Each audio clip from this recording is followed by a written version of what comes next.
is creating wonders almost every day. What was once sheer fantasy is now almost a reality by virtue of the recent achievements of men of science. Almost everything that makes eases our daily life are the wonders of modern science. Every person feels the effects of science in every sphere of life. It is not merely the electric light or the electric fan, the radio or the cinema that displays the power of science in our daily life. But everything we do or is done to us, it is some way or another connected with science.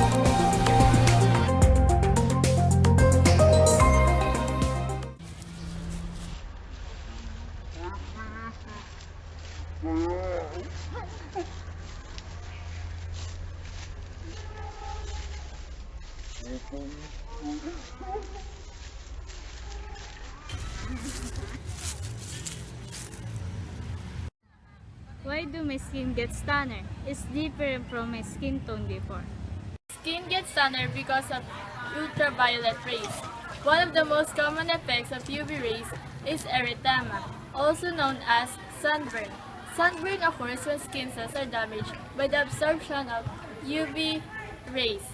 To compensate for this injury, the skin sends extra blood to damaged skin in an attempt to repair it, accounting for the redness that is associated with sunburn. The amount of time it takes for a sunburn to occur is depend mostly on the relative amounts of UV rays that are hitting the skin on a person's skin type. Let's go, chat. We're going home. Look, chat!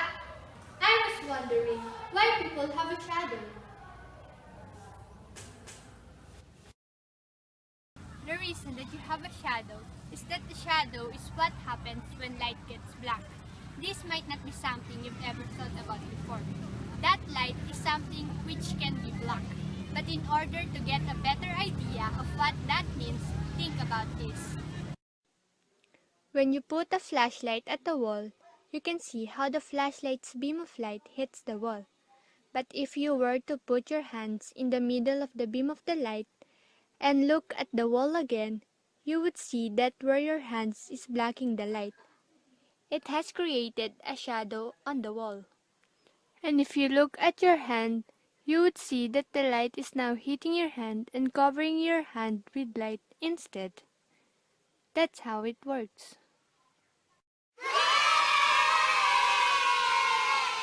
Hey class, we're now having our examination.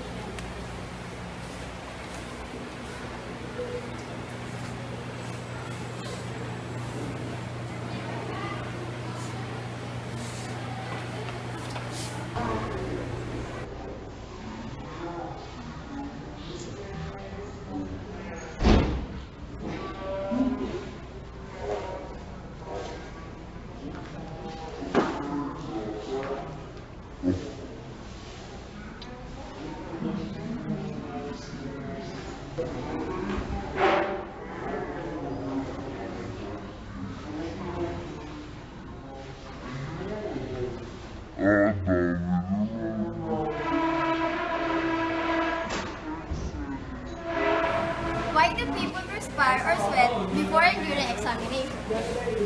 Preparation before and during exam is called test anxiety. It's a combination of psychological over-arousal tension and somatic symptoms along with worry, dread, fear of failure, and catastrophizing that occur before or during test situation. It is physiological condition in which people experience extreme stress, anxiety, and discomfort during and before and taking exam.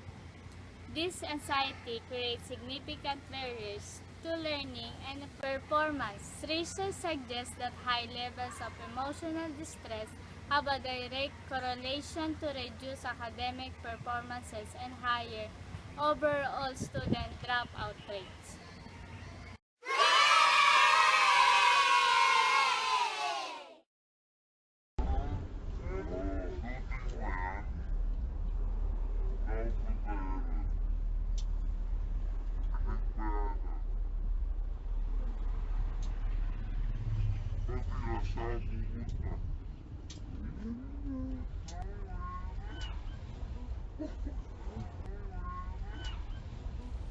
We tend to move forward when sudden brakes are applied. Newton's law of inertia. That is physics. The law of inertia is most commonly experienced when riding in cars and trucks. In fact, the tendency of moving objects to continue in motion is a common cause of variety of transportation injuries of both small and large magnitudes.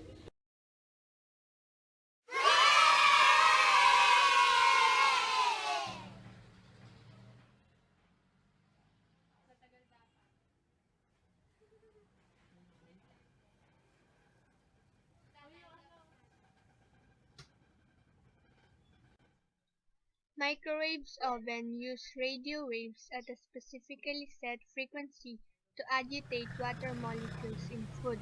As these water molecules get increasingly agitated, they begin to vibrate at the atomic level and generate heat.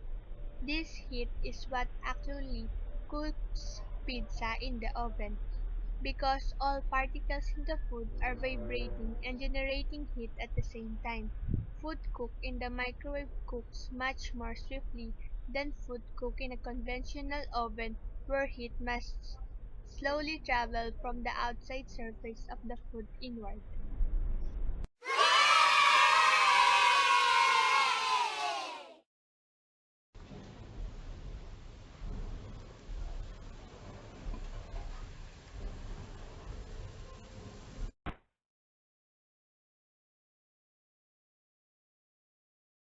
A bubble consists of gas surrounded by liquid. Thus, a surface exists which separates the gas and the liquid. It takes energy to form a surface.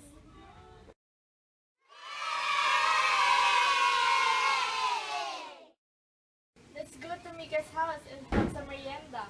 Good idea. Let's go. Mika. Mika. Hi, Mika. We brought some merienda for us.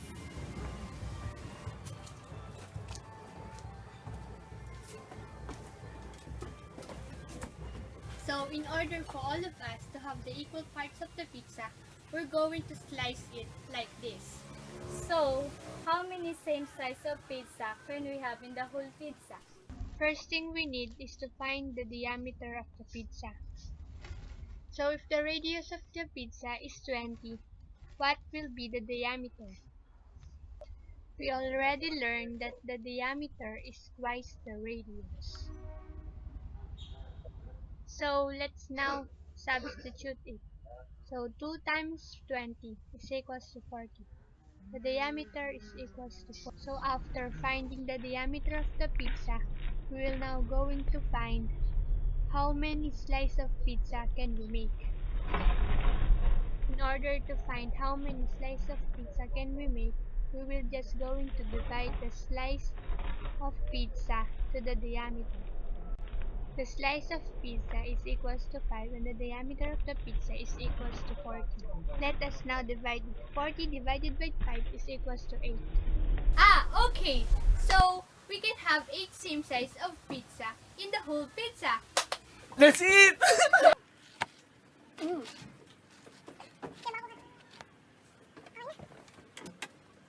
So, Mika, how much money we spend in all the foods we eat?